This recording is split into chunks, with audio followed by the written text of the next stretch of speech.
私はチャールズ。私は Precious です。私はジェニーです。私は Jane です。Today we're going to talk about the easy in Japan, right? My topic will be focusing on the temperament of the Japanese people, and then we will move to Jane. Jane will talk about the group-based play, and then Jenny, she's gonna talk about the outdoor activities connected to the natural food. And our last guest is Lara. Lara's gonna talk about the social and the developmental aspect of the ECE in Japan. I looked up some materials about the temperament of Japanese people. I think the temperament is the foundation of for the governments and for the teachers, basically for everyone to make their decisions. There are about 5 temperaments that mainly influence the Japanese people. The first one is their politeness and respect. Second one is group harmony. Third one is discipline and work ethic. The fourth one is patience and perseverance. Yeah. And the last one is balancing traditional values with modern techniques. For me, I think the Japanese government plays a very important role in their educational systems. So it is their temperament that shaped their nation and their people, also their educational systems. So that is my main topic, and then we are gonna have some discussions towards my topic. You guys can ask some questions or we can reflect on this topic, right? I worked in a Japanese school before. That was a kindergarten, but actually it's same as the Japanese daycare. And I could say those kind of Japanese children, they are very perseverant, and they could fight for their rights. So I really like this kind of a Japanese children. They even, they are very strong and they love do everything by themselves. I really respect this kind of children. Yeah. So do you guys think the Japanese people are too polite sometimes? I think they are, because I've been to Japan many times, and sometimes when you go into a restaurant, right, it never ends. They're so respectful. Nice, right? Yeah, they always bow, like konnichiwa.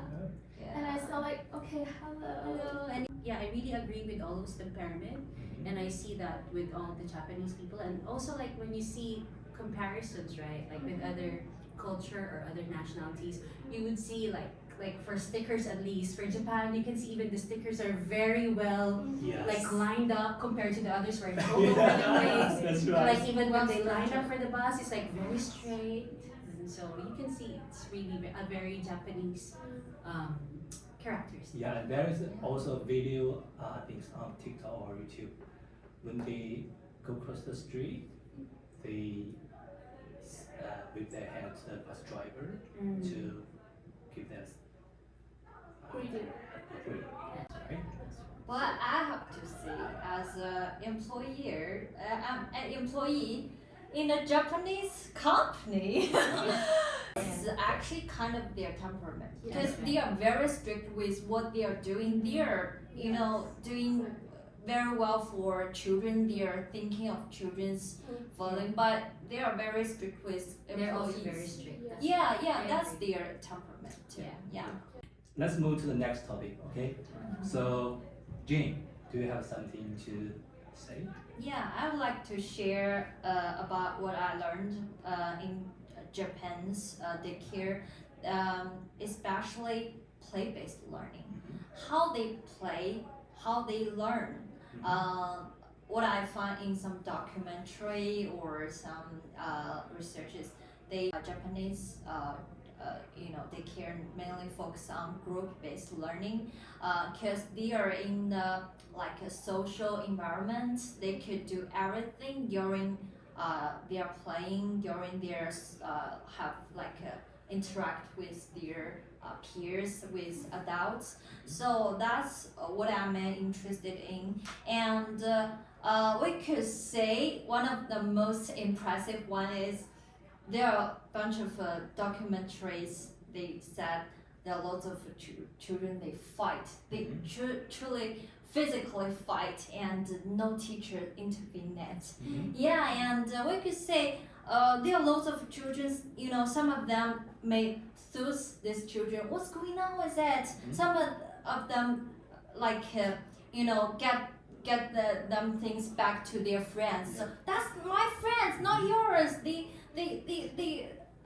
you know play the role as the justice. So that's the way they are learning social skills. They are trying to have childlike way to have the problem solving skills. I think that's a fabulous one that never seen in other countries, because normally we just immediately intervene in case they're gonna get hurt. So yeah. You're gonna have to give the children enough space to develop their problem solving skills, right? Yeah, that's true. And also they take care of younger children together, and they teach children to play. They help children, and they play together. This is also is the way they like have the responsible for social society. Yeah. Jenny? So like compared to like here in adults, like we guys just play with the three to five, right? Yeah. But in Japan they kind of integrate it, right? So they can learn from others. So they have like peer teaching is really good. Instead of they just jump into the teacher intervenes. So mean the older children will teach the younger children to learn. Maybe they can mutually, right? Oh. Yeah. Yeah, And harmony is a big concept for That's the right. Japanese people. They're Okay. family. And then Back to the fighting word. I would say one of the Japanese principles that fighting is not a problem. Yeah. Fighting is no No, fighting yeah. is a great problem. That's I right. think that's the way children learn how That's to solve the problem, how to solve the complexity. Yeah. Yeah. Jenny? Okay, so I would focus on kind of the outdoor activity in Japan, because I'm kind of interesting. Because like here we just focus on like, okay, this is just the vegetables we get it from supermarket, right? Yeah. We don't know where is it going on, right? But in Japan we focus on, okay, maybe it grows on somewhere, right? So we just find it out, okay, so we just plant first and then cultivate it, and then later on we sometimes have the weed, right? So weeding, and then this is the whole process of the like the plants growing, right? So I feel like this holistic will kind of learn that the kids will learn about how to protect, or how to take care about the environment, right? Because the more we learn it, the more we get to know about like where is the food come from, right? So like can get rid of like the Western food, right now we have a lot of Western food, right? This is not so good for like eco-friendly, yeah. So maybe I felt like this is so interesting in like Japan. They can just from really planting toward harvest, and then also I want to add more about the cooking, because they wanted to invite the parents into the center, so like the kids will cook, right, and then we can help, and then like parents can observe it, how this going on, how can they cook, what is the vegetable names, like is it carrots, is it radish, what color is it, what size is it, right? So like they can form conversations, and then really build up the relationship between teacher, the kids, and the parents. And then after the whole of the process, they can sit down, talk more about the other thing, where this came from, do you like it? And then okay, next time what do you want to go, or what do you want to plant? So it's like really open-ended conversations, which bring a lot of the interesting So you mean in outdoor play, it's not just them playing in the playground. It involves a lot more. Like you mentioned, they plant, they find out where the food comes from.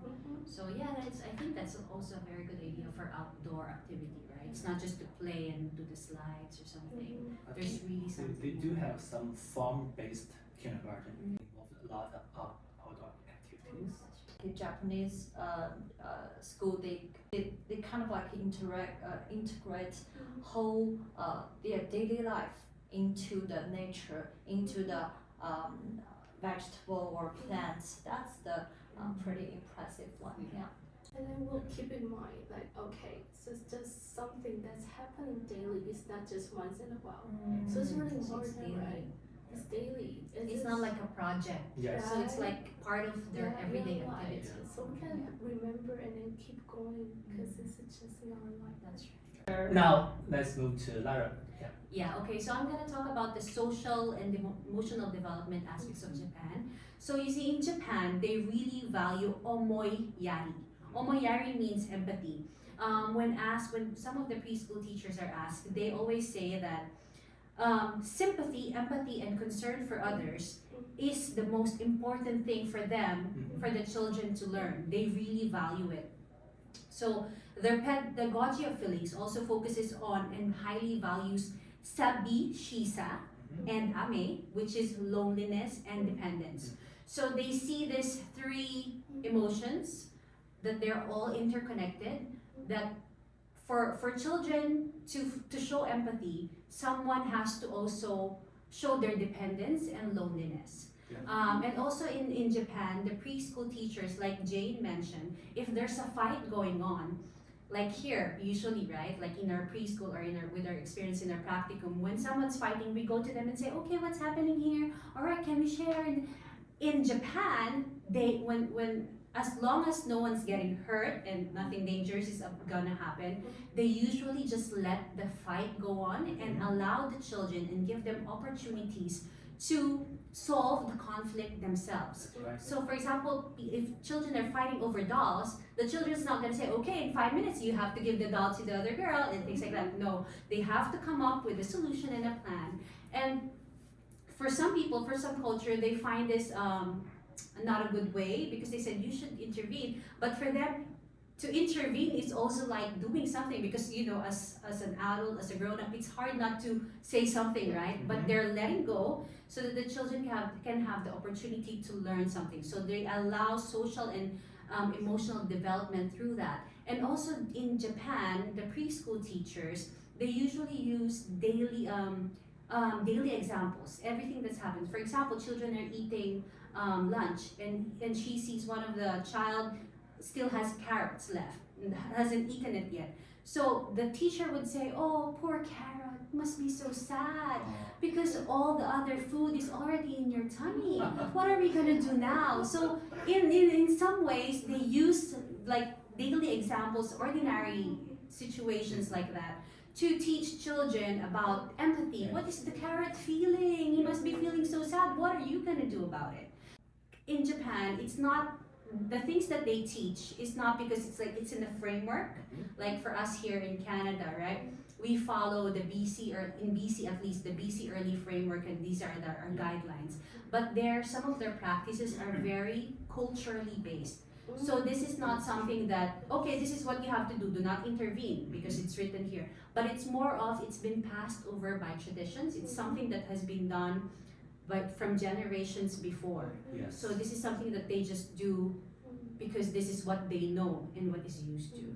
So yeah, and you know, my takeaway from this, I think, is, you know, I've always thought that, you know, Japanese people are very independent. Even the children, if you watch Netflix old enough, you know, the children, 2 years old, they go for an errand. But now I can see that this is really the temperament of the Japanese people, that they really value dependence on each other, harmony, group harmony. They really acknowledge that there cannot be one person that can do anything. It has to involve a lot, the whole group. Because they see themselves as a very big nation, their own people. It's not about bias, it's just the harmony. How how they united everyone Mhm. in Japan, right? Especially they care about their children. That's right. They care a lot about their children. And just to add to this, for those who are curious, I guess, because here in Canada the ratio is 1:10 Yep. children, right? But in Japan, for 3 years old, it's 1:20 or 30 Yeah. that we researched. Interesting. So yeah, it's because it also gives the teacher less temptation to not intervene during a fight. So imagine if you have 30 children with you and 3 of them are fighting over there and you have to attend to these other children here. There's less temptation for you to intervene with that fight, and then there's more opportunities for them to grow emotionally and socially. Yeah. I think that brings us to the role of the educator. So what do you guys think the roles of the educator in Japan? If you are an educator in, let's say, Japanese culture-based kindergarten, will you be the one who can follow the routine?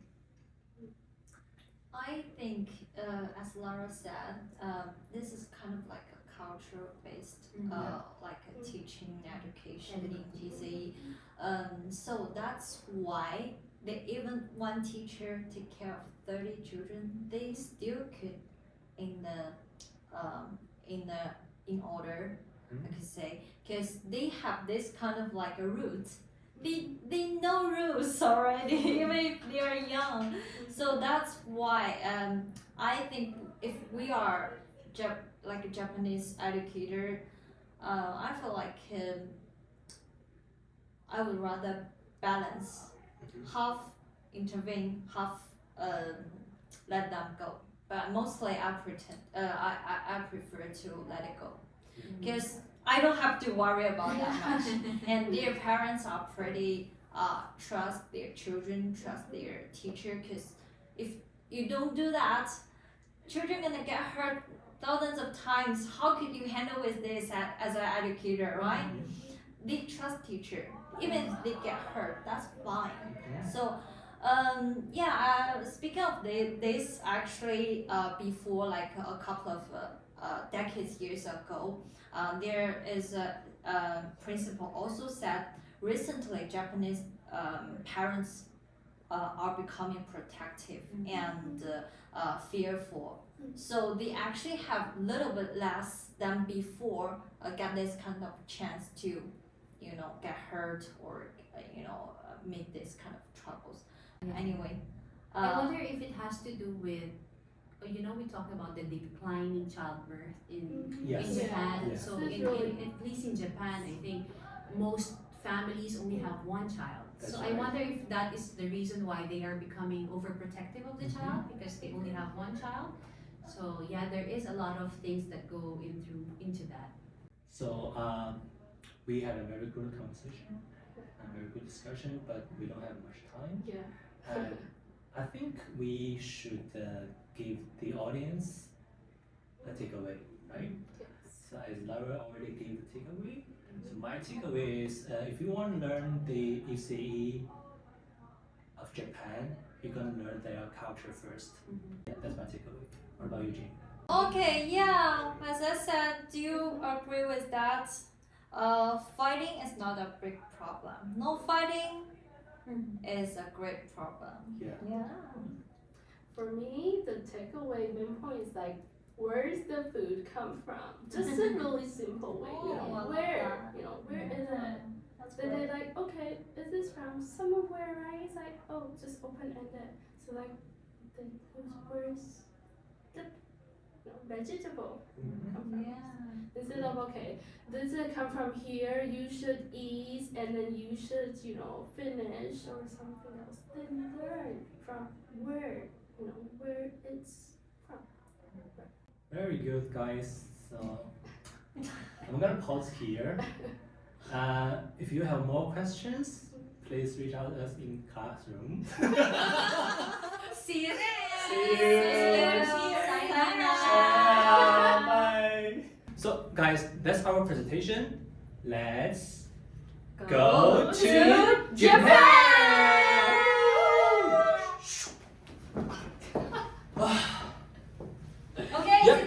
Yeah, we're done here. Yeah. I think the camera is off. We are done here. Is it off? Yeah. Yeah. Okay. Oh. Let's go. 3, 2, 1, go. Okay. Ready? Yeah. Whisk, whisk, whisk.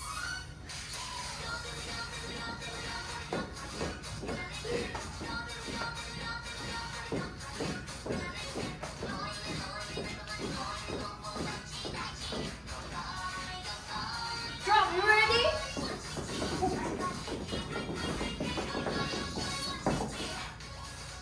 Are you ready for stretch?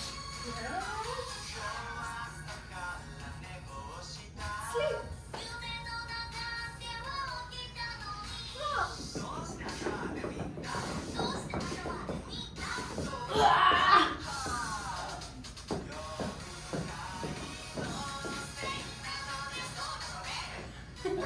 Watch imnanji.